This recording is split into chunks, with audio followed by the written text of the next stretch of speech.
আসসালামু আলাইকুম viewers, welcome to my channel. আশা করি সবাই ভালো আছেন, ভালো থাকেন, সুস্থ থাকেন। এখানে আমরা শুরু করছি আজকের ভিডিও। তো আজকে সম্পূর্ণ নতুন টপিক এবং নতুন একটা ভিডিও নিয়ে আপনাদের সামনে উপস্থিত হয়েছি। তো আজকের ভিডিওটি শুরু করার আগে আপনাদেরকে বিশ্বকাপের শুভেচ্ছা।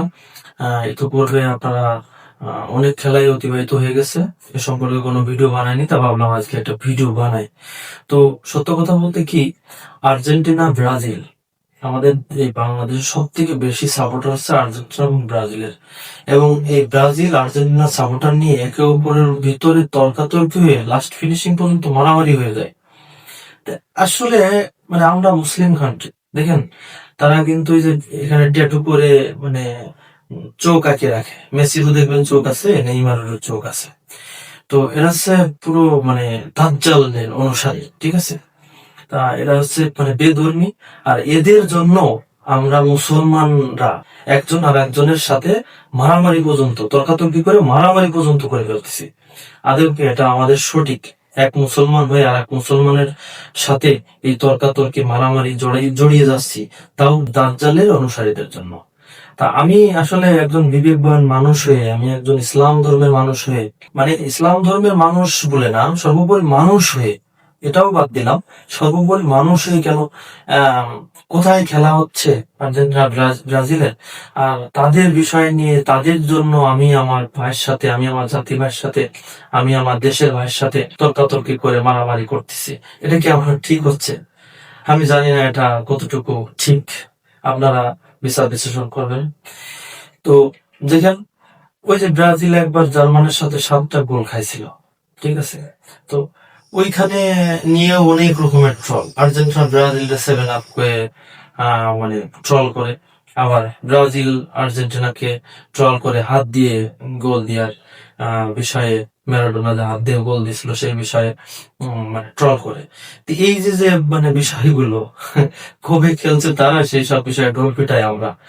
ব্রাজিল কিভাবে ওই ম্যাচটাতে জার্মানির সাথে কিভাবে 7টি গোল আসলে অনাকাঙ্ক্ষিত ভাবে হয়ে গেছিল, মানে আসলে জার্মান খুব ভালো খেলছিল।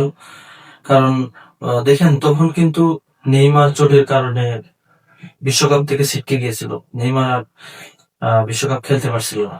তো তাদের তখন যে 7টা গোল তারা খেয়েছিল, তখন কিন্তু তাদের দলে অধিনায়কও খেলছিল না। ব্রাজিলের যে অধিনায়ক ডি সিলভা, সেও খেলছিল না।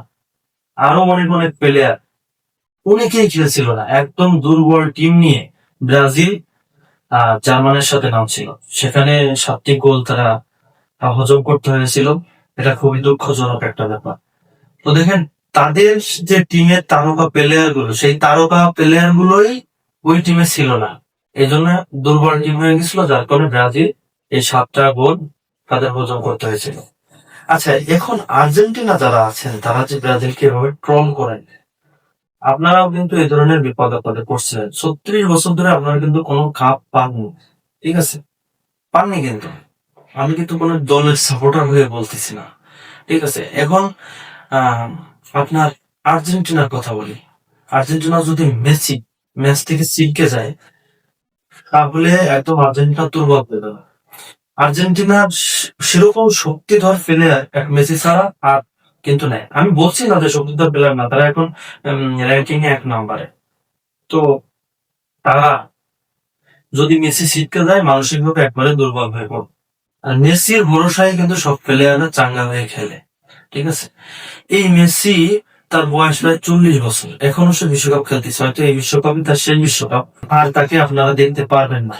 তো হয়তো এরকম একটা তারকা আবারও তৈরি হয়ে যাবে, বা হবে কিনা তাও বলতে পারবো না। তো এখন দেখেন, এই মেসি না থাকলে কিন্তু আপনাদের দলটা দুর্বল হয়ে যাবে। আপনারাও যে 7টা গোল খাবেন না, তারও কোনো গ্যারান্টি নেই।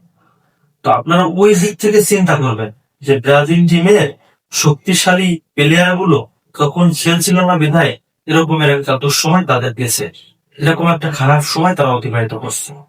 এই বিষয় নিয়ে কেউ আর্জেন্টিনাকেও ট্রল করবেন না, কেউ ব্রাজিলের হয়ে আর্জেন্টিনাকেও ট্রল করবেন না, আবার আর্জেন্টিনার হয়ে ব্রাজিল টিমের কোন সমর্থককে ট্রল করবেন না, ঠিক আছে। দিন শেষে সবাই আমরা মুসলমান ভাই ভাই, সবাই আমরা দেশের মানুষ। এই খেলা হচ্ছে কোথায়, কোন দেশে, সেসব বিষয় নিয়ে আমরা একে অপরের সাথে ঝগড়ায় লিপ্ত হবো না। এই আশা করে ভিডিওটি এখানে শেষ করছি। ভালো থাকবেন, সুস্থ থাকবেন। দেখা হবে পরবর্তী ভিডিওতে। আল্লাহ হাফেজ।